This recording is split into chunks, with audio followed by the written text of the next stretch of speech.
My name is Kianna Barrett, and I'll be doing a presentation on Ida B. Wells.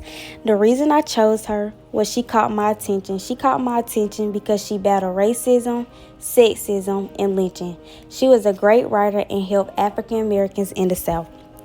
She was born July 16, 1862.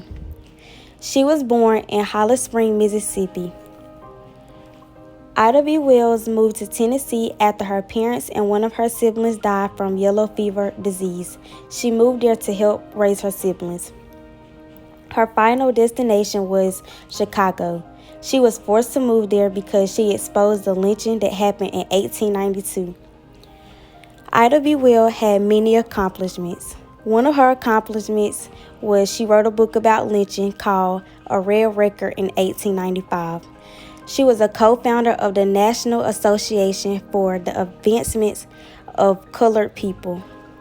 She was the founder of what may have been the first Black women's suffrage group. I would like to share some interesting facts about her. She was born in slavery. She was an orphan at 16. She became an activist in Memphis. The lynching of her friend inspired her most celebrated activism. She fought for women's suffrage.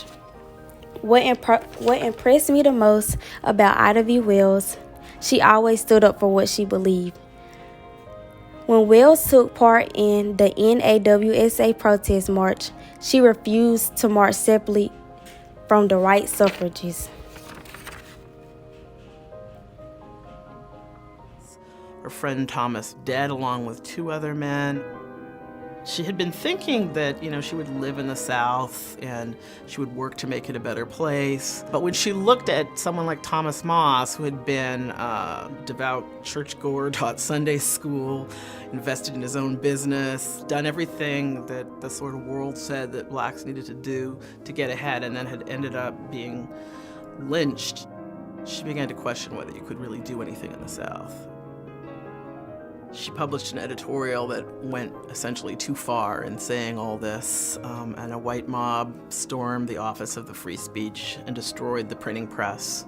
Wells was fortunate she wasn't there, but the mob left a note basically telling whoever was printing the newspaper that they should leave town and putting a death threat.